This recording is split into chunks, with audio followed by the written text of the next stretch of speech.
So long story short, I kind of fell out in love with Ninjago recently. I just didn't really find myself being invested in it, if that makes sense. And that just basically came as a result of, well, I think it was a few things. Me just kind of, getting older, getting busier. I started a full-time job at around the same sort of time. And yeah, life just kind of got in the way and I just wasn't really invested in Ninjago, if that makes any kind of sense. And after being obsessed with it for so many years, I guess it was almost like a burnout period at the same time. But recently being like the past week or so, I found myself once again being kind of invested in Ninjago, and I've been rewatching it from the beginning. As of right now, I'm about halfway through season 2, and yeah, I am just re-experiencing all of it, if that makes any kind of sense. And well, it's always great to watch those old seasons, especially when you haven't really watched Ninjago or just those old seasons for a while, because you get so many memories attached with those old episodes. In my case, the beginning episodes were the very first ones I actually watched. I didn't randomly start watching at season 5 or anything like that. No, the first ones I watched were the very first few of season 1, so I have so many different memories back when I was younger watching those episodes. But of course, as you get older, you start to notice more and more things, whether they're good or bad. But in this particular case, I've been noticing a lot of, not necessarily bad things. I mean, maybe they're technically kind of bad, but they're just funny quirks. And whenever I watch these early episodes of Ninjago, they become more and more apparent to me. And I thought it would be very interesting to kind of just talk about those here.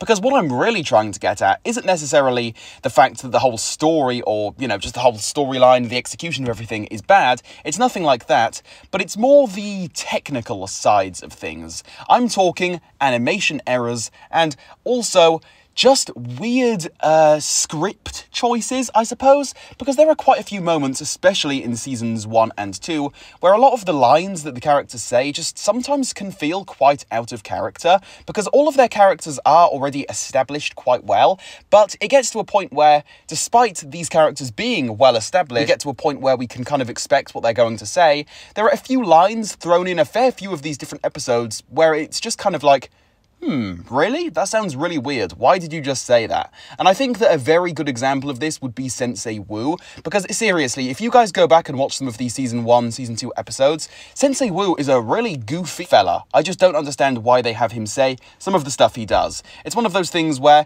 when I go back and rewatch these episodes, I notice that more and more, and everything becomes just so much more apparent to me. It's one of those very weird things where, if you get it, you get it. If you don't, you don't. Does that make any sense? Some of you guys may watch this and be like, what the hell are you talking about? But I think that there's also going to be a good chunk of people that are like, you know what? Yeah, he has a point. I do see where he's coming from on this. It's just one of those things. And it's not necessarily bad. It's just very quirky for Ninjago. And it's very interesting. And it's something very unique to these very early seasons, which, in a way, maybe this kind of adds to the whole charm of these earlier episodes. Now that I've mentioned the script side of things, the animation errors, these are ones that a lot more of you are going to be able to kind of agree with me on, because there are so many weird animation choices and just kind of errors. Times where the animation looks really just strange, whether it's the movement, the lighting, or, in particular, the weird times where the wrong ninja has, like, the wrong voice. So, for example, Kai could say something,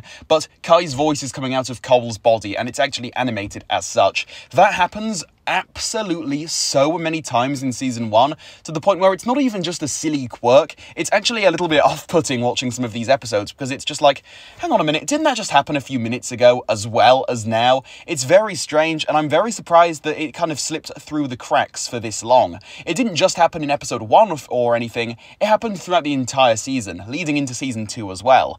I will say, though, that I think they did kind of get things together quite nicely when we went into season 3, which I suppose makes sense, because season 3 was kind of like a reboot for Ninjago, It was more of a polished up version of the show, if that makes sense, because season 3 wasn't initially meant to happen, so maybe they kind of re-established a few things behind the scenes that we just don't know about. Perhaps something like that happened, but you definitely don't notice these weird animation errors as much throughout the later seasons. Not to say they're not there, because they definitely are, but compare that to a random episode of season 1, and it's like night and day. You just don't get it.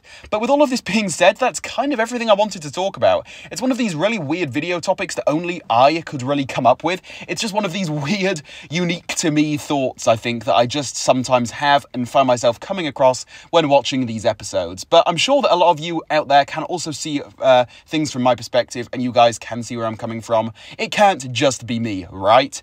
With all of this being said, please do feel free to drop any thoughts on this down below in the comment section. I would absolutely love to have a conversation with you guys. It has definitely been a while. If you enjoyed it, please leave a like on it for me, subscribe to my channel, turn on the notification bell, and I will catch you all over the next few days, hopefully with a new video.